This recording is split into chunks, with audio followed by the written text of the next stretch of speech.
The world went to hell, and the human race damn near went with it. It's been about a year since the latest incident. A year of nothing even resembling normalcy. Death follows me across a broken and hollowed out land. We pause here. I just start at the beginning, with introductions. I can give you the bull about being a pale rider. It really is too cliche, even if it feels true. I am the one who ended the world.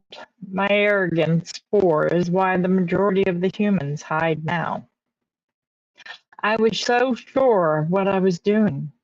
I thought being God was worth it. Now, I'm not so sure. My name, if it really matters, was Tracy Campbell.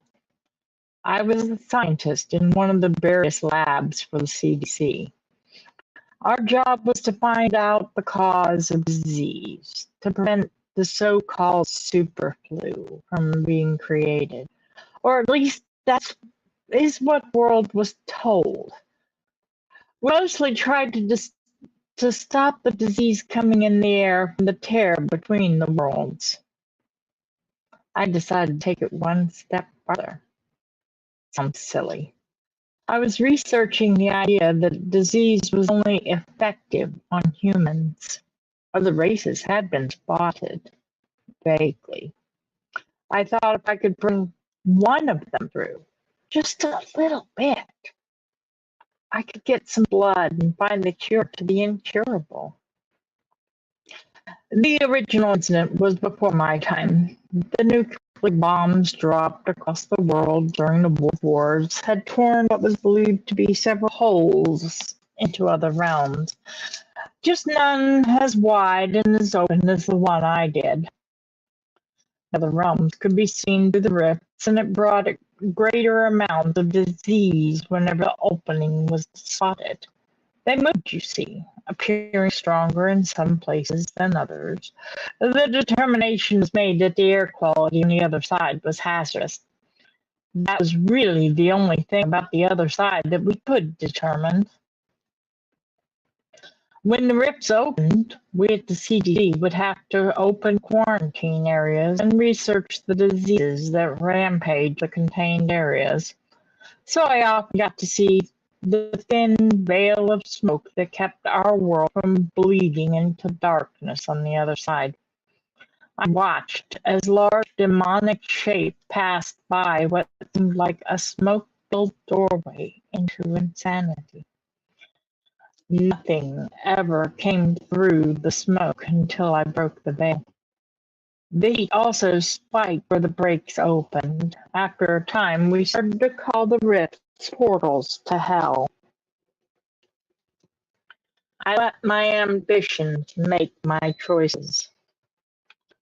The government was looking for ways to fix the atmosphere, even if it was a political mess.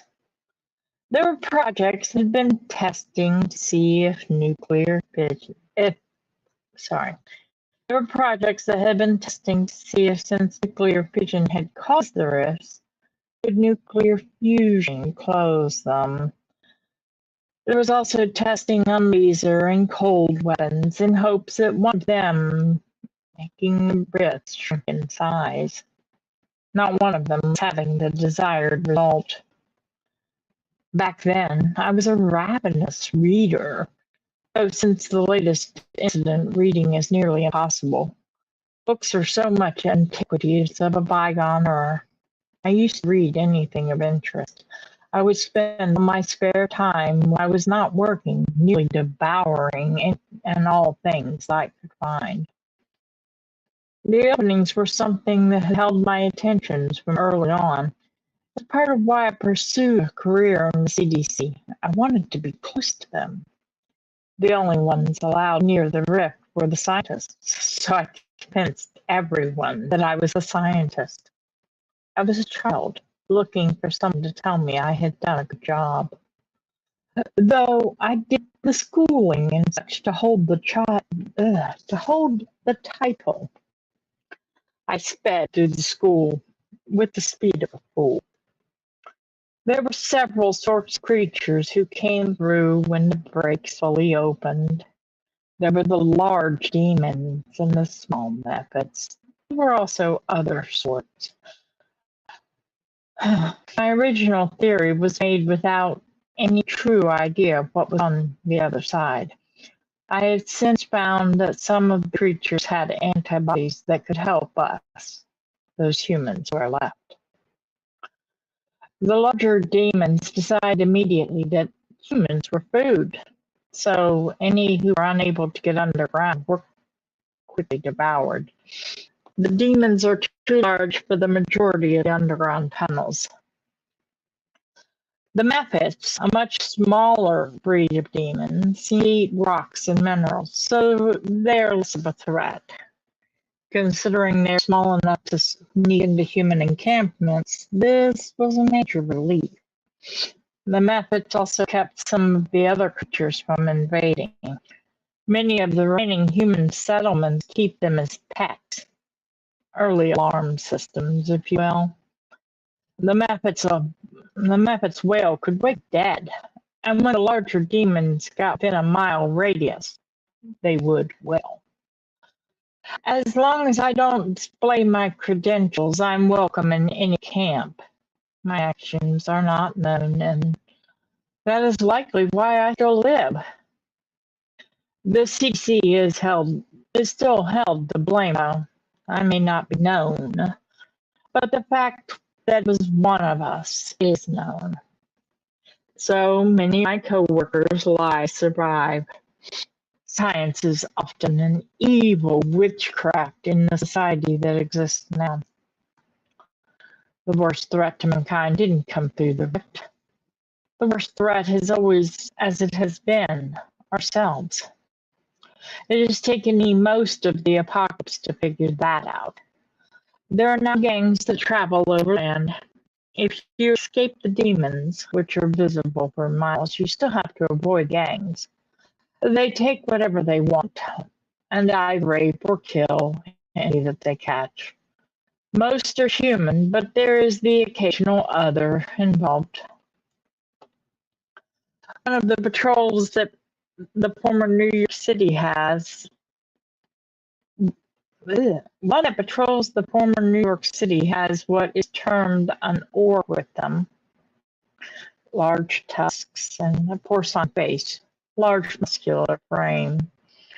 There are a few new races that will help you if you find yourself alone on the surface, but most will gladly assist in harming you if you're caught above. I traveled to help save those I endangered. I have learned the hard way how to fight. I have learned when to hide. I have a pet method I call Blame, who eats fire. I have an orc friend who taught me how to kick ass. He's nothing like the others of his kind who came through the breach. Tiet is his name. He taught me how to handle a club and some hand-to-hand combat. He's soft-spoken and often thinks before he speaks. He has never been welcome among the humans. Fear of the unknown has always been the strongest of humanity's flaws. I will occasionally go in and gather supplies for us, and I return them in our somewhat nomadic ways. I am still human, but I find that with each passing day I feel less so. Humanity is corrupt and waves their flaws about like a flag, and I feel like I'm to blame for their fall. Whether it is true or not, it is how I see things. I think that I know how to close the rifts. I've spent every waking moment I could spare researching the rifts. That's why I'm writing this. If I fail, I want those who come after me to know what I tried. I want to tell myself that I am honestly a real scientist, finally. Sealing the breach will not stop the creatures who are already on this side. It will only stop more from entering our world. Only the one fissure actually opened, although 5 are now visible at any given time. So if we can close the only open one, maybe we can keep the others closed the same way. The air around the rift has several elements in it that are not found in our normal atmosphere. I've done a chemical cocktail up. List of ingredients will be attached separately. It should react with the otherworldly atmosphere. It may be a suicide attempt to set this off.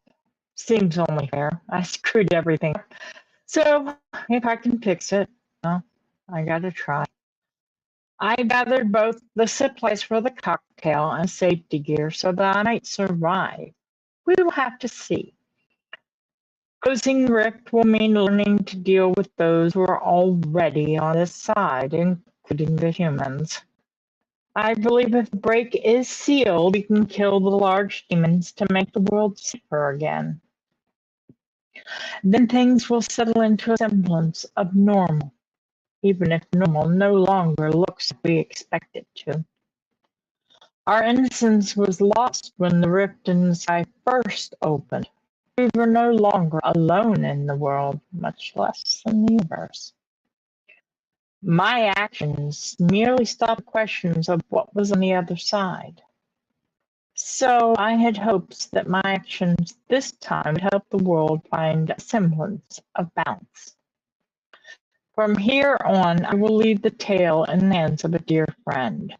If I return to finish it, I will. If not, then it will be released as my apology to a world I helped to build. May I eventually be forgiven.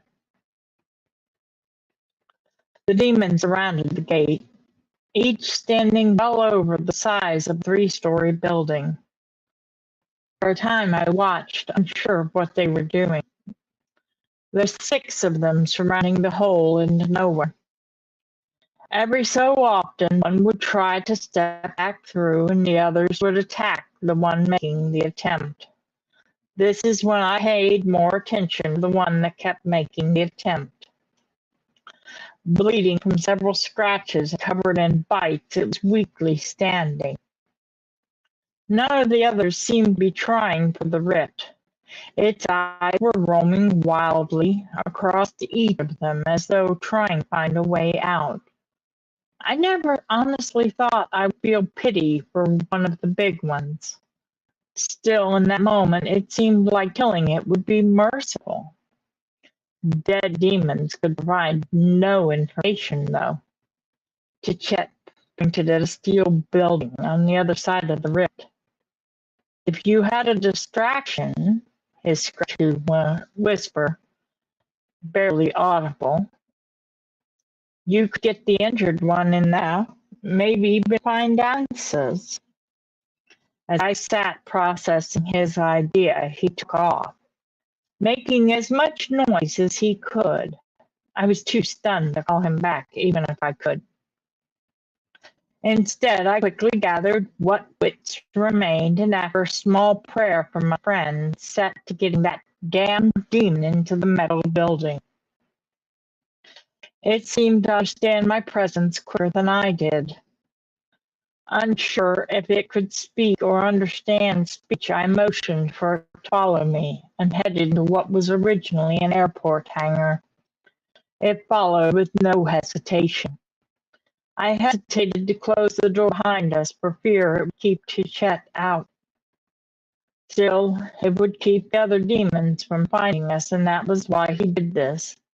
I realized that there was more to rescuing the demon than just knowledge.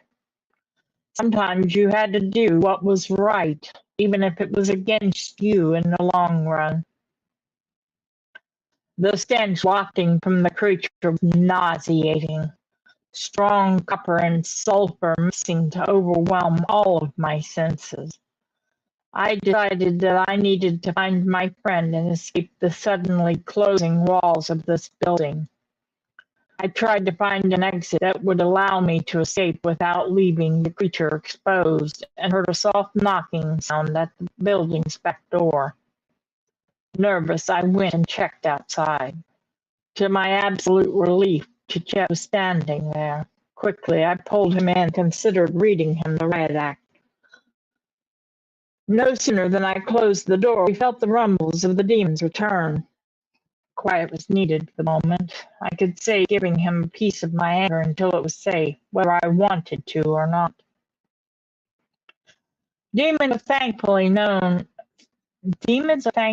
known for being the most patient of souls. We were only waiting maybe 5 minutes, if that, before we heard them stomping off. Chet waited for a few minutes more, just in case. Demons have been seen to have exceptional hearing, although very little intelligence to go with that hearing.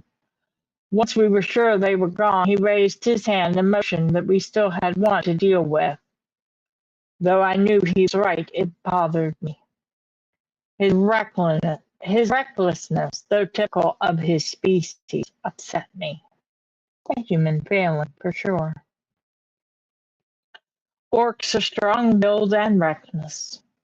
Often they are also physically stronger than most humans. Most do not have a concept of fear. Chet is rare of his kind. He has a strong sense of honor and compassion. I watched as he was starting to minister to the wounded demon, and suddenly I couldn't breathe. The sound of my own heart was deafening me. I couldn't look away, though I desperately wanted to be anywhere else at that moment.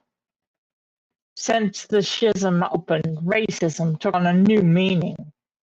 There were dozens of new races all fighting to survive. Choosing to dislike someone for the color of their skin was even more idiotic now that humans were an endangered species. Almost all of the other races chose to keep to themselves. Elves are tall, slender creatures that look down their noses at everyone else. Gnomes are quick-witted small people who seem to be able to handle tools like an extension of themselves. Orcs were one of the few that didn't seem to care. For me, though, it wasn't about humans and orcs. This was my best friend, my only friend, and I damn near lost him because he's reckless. It took me a moment to cause the noise in my heart. When I did, I was amazed at what I was hearing. Chet and the demon were conversing. I didn't even know the demons could talk. I listened silently as the horrific story unfolded. According to the demon, the rift only stayed open because of a spell that was still active on the other side. The demons had sorcerers that continued to recast spells every so often. This world was rich in resources and food that had long ago dried up on the other side. The demon spoke of feeling guilty. His guttural voice grew even huskier as he spoke of his home, of all that he was missing from that side. I started to wonder if I had hit my head when the demon said that he was trying to leave, but was prevented because the others were afraid. Afraid that if the rift closed, the air here would clear. Toxins in the air were what kept the demons healthy. This broke through my haze. I rushed up and blurted out the question, suddenly burning in my weary mind. What do you mean, toxins? What is it that is coming through the opening? And if the rift closed, would the air clear? Both the demon and Chet had forgotten that I was there, obviously. The demon recovered quicker than Chet did. The toxins are particles of the air in our home. We may be able to survive without it. I just don't want to find out. Neither do my brethren. The air here would likely return to normal. I'm not sure. There really is only one way to find out. I need to go through and close the door on my side. Quickly nodded. We can help to distract the others if you think you can get there. We won't be a distraction for long, though, so you would have to be quick. I had to protest. Can't he do it now while they're gone? Why does he need us? I realized almost subconsciously how childish that sounded. Believe me, it didn't sit well. So I sighed my agreement. Why not? Today was just as good as any for me to die. Just as long as I was not stuck alone after all was said and done. Quietly, I listened as the plan was laid out. I saw flaws in it, but found myself afraid to speak. What was it about that moment that had me frozen? Still, without spells ending, none of my plans would work either. Chet and I agreed to run a lookout and distraction while the demon tried to enter the portal. It set wrong with me that we were trusting that creature even as far as we were. Normally, I would be asking a million questions. That day, I was completely mindless. Though I was considering using my original plan as backup. Blow up the portal, even if it reopens. Maybe I could take you of the big ugly bastards with it. Though it felt to me like we sat planning this for hours, truthfully, only moments passed, from us entering the building and us leaving. The other demons were not in sight, so it honestly looked like we were going to get off scot-free. I should have known it wouldn't work that way. It never does. It always has to go wrong. We were perhaps the length of a football field from the rift when Chichet called out a warning as he spotted them coming back. The one who was going home took off a run. The ground shook, making it harder to move. He was far faster than I had imagined, which meant so were they. Chichet started screaming and running the opposite way, and I ran towards the rift. I needed to set up the backup plan, plus I was supposed to call out if they turned towards us. To be honest, I was unsure if they had even spotted Chichet or myself. The big guy was a little hard to miss. Still, when we were planning, the big guy told us that the larger demons were nearly blind. They saw based on sound. So for all that he was making the ground shake, our demon was being stealthy and quiet. Chichet was the one making all of the noise. I found myself amazed that it was really working. The demon made it through the rift quicker than I could have expected. He passed through it like it was a silk curtain, and mere moments later, it started to slowly close. The backup plan unnecessary, I found myself stunned and staring. The air took a while to clear, but we saw a difference in the big demons almost immediately. They could breathe without toxins, but they were stumbling and struggling to remain upright. They would be easy to defeat. I found out later that many of the ones who remained were killed when they started to stumble. Chichet and I both survived. We're still partners, and I like to think that this world is recovering from the mistakes of the past. I watch to be sure the breach is left closed, and I'm prepared if I ever need to try and close it again.